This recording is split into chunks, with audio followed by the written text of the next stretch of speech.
Welcome back to another games ஒரு recorder session. நம்ம என்ன பார்க்க போறோம், எஃப்பிஎஸ் யூஸ் பண்றது எப்படிங்கிறத பார்க்க போறோம். அதில் ஃபர்ஸ்ட் டிப் வந்து பாத்தீங்கன்னா, கண்ட்ரோல் ஷிஃப்ட் விண்டோஸ் பி கொடுத்தீங்கன்னா ஒரு பீப் சவுண்ட் வந்துட்டு ஒரு செகண்ட் வந்துட்டு உங்க டெஸ்க்டாப்போ இல்ல உங்க டிஸ்பிளேவோ ஃபிளாஷ் அவுட் ஆகும். ஸோ பயப்பட வேணாம், அது ஒன்றும் ஆகலை, எந்த ஒரு கிராஷும் ஆகல. சிம்பிளா அது வந்து ஜிபியூ ரெஃப்ரெஷ் பண்ணிருக்கு. ஸோ இது மாதிரி ரெஃப்ரெஷ் பண்றதுனால உங்களுக்கு லிட்டில் பிட் கொஞ்சம் பூஸ்ட் கிடைக்கும் எஃப்பிஎஸ் பொறுத்த வரைக்கும். ஸோ ஒவ்வொரு டைம் நீங்க கேம் ஆடும் போதோ இல்ல ஜிபியூ ரிலேட்டட் ஏதாவது ஒரு விஷயம் பண்றதுக்கு முன்னாடி இதை நீங்க பண்ணிட்டீங்கன்னா பெட்டர். அது நடுவில் பண்ணீங்கன்னா மேபி கிராஷ் ஆகிறதுக்கு சான்சஸ் அதிகமா இருக்கு. ஸோ கேம் ஆரம்பிக்கிறதுக்கு முன்னாடி வந்துட்டு கண்ட்ரோல் ஷிஃப்ட் விண்டோஸ் பி அப்படின்னு கொடுத்தீங்கன்னா ஸோ அது ஆட்டோமேட்டிக்கா உங்களோட ஜிபியூ ரெஃப்ரெஷ் பண்ணி விட்டுரும். ஸோ உங்களுக்கு பூஸ்டும் கிடைக்கும். செகண்ட் டிப் வந்து என்னன்னு பாத்தீங்கன்னா, சில ஜிபியூஸ்க்கு அது ஒர்க் அவுட் ஆகும். 3000 சீரிஸ் NVIDIA ஆகும், அதுக்கு மேல இருக்க சீரிஸ் NVIDIA சப்போர்ட் ஆகும். எல்லாமே AMD 5000 சீரிஸ் அதுக்கு மேல சப்போர்ட் ஆகும் ஜிபியூஸ்க்கு சப்போர்ட் ஆகும். ஃபர்ஸ்ட் டிப் வந்து பாத்தீங்கன்னா, நீங்க பயோ செட்டிங்ஸ்ல போயிட்டு அங்க வந்துட்டு கிளவர் ஆக்சஸ் மெமரின்னு ஒன்று இருக்கும். அது இல்லாம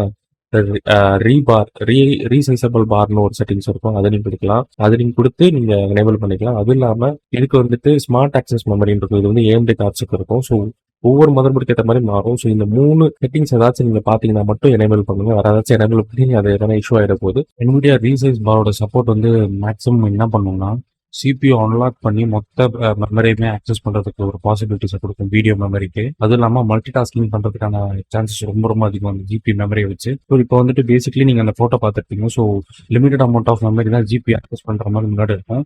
ஸோ நீங்க வந்துட்டு ரீசைஸ் பார் பார்த்தீங்கன்னா NVIDIA கார்ட்ஸ்க்கு மட்டும் தான் இருக்கு. ஸோ ஒவ்வொரு கார்ட்ஸ்க்கும் இது டெக்னாலஜி மாறும். AMD பொறுத்த வரைக்கும் அது வேற டெக்னாலஜி. ஸோ அதுவும் நான் மென்ஷன் பண்ணிட்டேன். அதை நீங்க எனேபிள் பண்ணீங்கன்னா மோஸ்ட் லைக் திஸ் இப்படி அக்கர் ஆகும். அதுவும் இல்லாம இது மூலியமா டேட்டா ப்ராசஸிங் இம்ப்ரூவ் ஆகும். அப்புறம் கேமிங் பர்ஃபார்மன்ஸ் இன்னும் கொஞ்சம் இம்ப்ரூவ் ஆகும். சில கேம்ஸ்ல இது மூலியமா லேக்ஸ் வரலாம், ஏன்னா அவங்கள அந்த டெக்னாலஜி சப்போர்ட் ஆகாம இருக்கலாம். இந்த மாதிரி கண்டிஷன்ஸ்ல நீங்க வந்துட்டு அந்த கேம் ஆடும்போது மட்டுமே இதை வந்து நீங்க டிசேபிள் பண்ணிக்கிறது பெட்டர். ஏன்னா வந்துட்டு சில கேம்ஸ்க்கு இது வந்து பெட்டராகவே FPS கொடுக்கும். சில கேம்ஸ் வந்து அந்த அளவுக்கு FPS கொடுக்காது. பிகாஸ் சில இது வந்து AMD கார்ட்ஸா இருக்கும், சிலது வந்துட்டு NVIDIA கார்ட்ஸ் இருக்கும். ஸோ ஓவராலா பொதுவான கேமிங்க்கு இது வந்துட்டு ஒரு பெரிய பெரிய பூஸ்ட் தான் உங்களுக்கு கொடுக்கும். அது இல்லாம மற்ற ப்ராசஸிங்க்கும் இது ஹெல்ப் பண்ணும் உங்களுக்கு.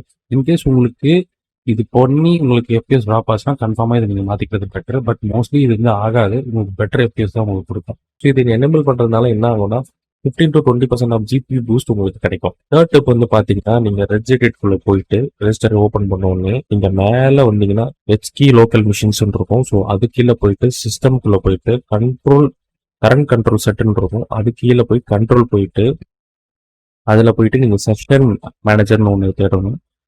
அதுக்குள்ள போய் தான் நீங்க வந்துட்டு மெமரி மேனேஜ்மெண்ட் குள்ள போகணும். மெமரி மேனேஜ்மெண்ட் குள்ள போயிட்டு ப்ரீஃபிக்ஸ் பேராமீட்டர்னு ஒன்று இருக்கும். ஸோ அது இல்லாமல் இந்த மொத்த இதுவே நான் உங்களுக்கு கொடுத்துட்றேன். ஸோ நீங்க காப்பி பண்ணி பேஸ்ட் பண்ணாலுமே இது நீங்க வந்து இந்த பார்த்துக்கு போயிடலாம். இது ஒன்று ஓப்பன் பண்ணி போகாம. ஸோ இதை நீங்க ரைட் கிளிக் பண்ணிட்டு மாடிஃபை கொடுத்தீங்கன்னா 3 இருக்கு எனக்கு. ஸோ இதை நான் வந்து 0 ஆக்குறதுனால ப்ரீஃபிக்ஸ் டேட்டா உங்களுக்கு வந்து கலெக்ட் ஆகாது. எந்த ஒரு கேமோ எந்த ஒரு அப்ளிகேஷன் யூஸ் பண்ணும்போது இந்த ப்ரீஃபிக்ஸ் டேட்டா வந்து உங்களுக்கு கலெக்ட் ஆகாம இருக்கும். ஸோ இதனால உங்களுக்கு கொஞ்சம் வந்துட்டு FPS பூஸ்ட் ஆகிறதுக்கான சான்சஸ் இருக்கு. ஃபோர்த் டிப் வந்து என்னன்னு பாத்தீங்கன்னா, டிவைஸ் மேனேஜர் குள்ள போயிட்டு அதில் சிஸ்டம் டிவைசஸ் ஒன்று இருக்கும். ஸோ இதான் அது சிஸ்டம் டிவைஸ் குள்ள போய் நீங்க ஓப்பன் பண்ணீங்கன்னா இதுல வந்துட்டு உங்களுக்கு வந்துட்டு ஹை ப்ரிசிஷன் ஈவென்ட் டைமர்னு ஒன்று இருக்கும். இதை வந்துட்டு நீங்க டிசேபிள் பண்றதுனால உங்களுக்கு வந்து FPS பூஸ்ட் கிடைக்கும். ஸோ ஆனா வந்துட்டு இது வந்து AMD ப்ராசர் இருக்க மோஸ்ட் ஆஃப் சிபியூஸ் தான் அது ஒர்க் ஆகும். சம் இன்டெல் ப்ராசருக்கு வந்து இது லேக் ஆகலாம். ஸோ டிபெண்ட்ஸ், ஒவ்வொரு ப்ராசருக்கும் ஒரு ஜிபிக்கு ஏற்ற மாதிரி இது வேரி ஆகும். ஒவ்வொரு ஆப்ரேட்டிங் சிஸ்டம்க்கு ஏற்ற மாதிரியும் இது வேரி ஆகும். ஸோ சில பேருக்கு இது ஒர்க் ஆகும், சில பேருக்கு இது ஒர்க் ஆகாது. ஸோ பார்த்து யூஸ் பண்ணி இன்கேஸ் நீங்க டிசேபிள் பண்ணி ஏதாச்சும் லேக் இருந்தால் திரும்பி வந்துட்டு எனேபிள் பண்ணிக்கணும். அவ்வளவுதான் பிரச்சனைங்க. ஸோ இது நீங்க டிசேபிள் பண்ணதால மேபி உங்களுக்கு 5 to 3% வரைக்கும் ஒரு பூஸ்ட் கிடைக்கலாம். பட் கரெக்டாக ப்ராமிசிங்கா சொல்ல முடியாது. பட் நான் மோஸ்ட்லி AMD CPUஸ்க்கு இது பர்ஃபெக்ட்லி ஒர்க் ஆகும். ஒரு 5 to 8% வரைக்குமே உங்களுக்கு பூஸ்ட் கிடைக்கும். ஸோ நான் இனிமேல் டிசேபிள் கொடுத்தேன்னா ஸோ உங்களுக்கு வந்துட்டு அது டிசேபிள் ஆயிடும். FPS பூஸ்ட் ஆகிறதுக்கான சான்சஸ் இருக்கு. ஃபிஃப்த் டிப் வந்து என்னன்னு பார்த்தீங்கன்னா, ரெஜிஸ்டர் எடிட்டர் தான். ஸோ ரெஜிஸ்டர் எடிட்டர் ஓப்பன் பண்ணிக்கோங்க. ஓப்பன் பண்ணிக்கோனே இந்த மாதிரி உங்களுக்கு வராது. ஸோ நான் வந்துட்டு உங்களுக்கு நோட் பேட்ல இருந்து உங்களுக்கு ஒரு டெக்ஸ்ட் கீழே வந்து டிஸ்கிரிப்ஷன் மென்ஷன் பண்றேன். அது காப்பி பண்ணி பேஸ்ட் பண்ணினீங்கன்னா இந்த இடத்துல என்ன இதுவா இருந்தாலுமே மேல என்ன டெக்ஸ்ட் இருந்தாலுமே நீங்க செலக்ட் பண்ணி பேக் ஸ்பேஸ் கொடுத்துட்டு ஸோ அங்க பேஸ்ட் பண்ணீங்கன்னா இந்த இடத்துக்கு போயிட்டு என்டர் கொடுத்தீங்கன்னா போதும், டேரக்டா அங்க ரீடைரக்ட் பண்ணிடும். ஸோ அங்க போய் சிஸ்டம் ரெஸ்பான்சிவ் இருக்கும். போய் மாடிஃபை கொடுத்துட்டு அங்க வந்து 1 கொடுத்தீங்கன்னா சிஸ்டம் ரெஸ்பான்சிவ் இன்னும் உங்களுக்கு ஃபாஸ்டா இருக்கும். ஸோ இது மூலியமா உங்களுக்கு FPS பூஸ்ட் கொஞ்சம் கிடைக்கலாம். சிக்ஸ்த் டிப் என்னன்னு பாத்தீங்கன்னா, அதே ரெஜிஸ்டர் எடிட்டர் அதே பாத் தான். ஸோ அந்த பாத்துல வந்து நீங்க டாஸ்க் வந்தீங்கன்னா போதும். டாஸ்க்ல போயிட்டு திரும்பி கேம்ஸ் இருக்கும். அங்க போயிட்டு ஜிபி ப்ரியாரிட்டி வந்து 8க்குன்னு வச்சுக்கோங்க. 8 வச்சுட்டு ஓகே கொடுத்துருங்க. அடுத்து வந்து ப்ரியாரிட்டியில போயிட்டு இது 6ன்னு கொடுத்துருங்க. கொடுத்துட்டு ஓகே கொடுத்துட்டு ஷெட்யூலிங் கேட்டகரி வந்து மீடியம்னு இருக்கு இல்ல லோன்னு இருக்குன்னா அது வந்து கேபிட்டல் IHI கொடுத்துருங்க.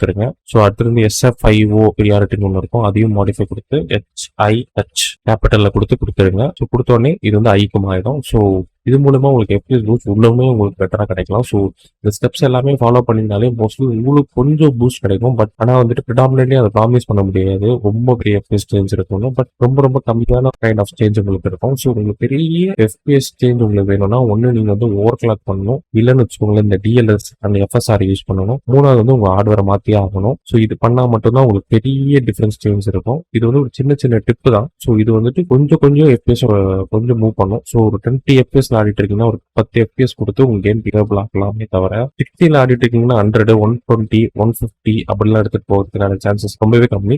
பட் இன்கேஸ் வந்துட்டு இது வந்துட்டு உங்களுக்கு வந்துட்டு அவ்வளோ எஃபிஎஸ் பூஸ்ட் ஆகி காமிச்சதுன்னா கன்ஃபார்மாக கமெண்ட்ல சொல்லுங்க, நானும் தெரிஞ்சுப்பேன். ஸோ அவ்வளோதாங்க இந்த வீடியோ லைக் சப்ஸ்கிரைப் ஷேர் பண்ணிடுங்க. ஸோ இது உங்களுக்கு யூஸ்ஃபுல்லாக இருக்குங்க. Until then it's bye bye from GV. அடுத்த வீடியோ சந்திக்கிறேன். டாடா.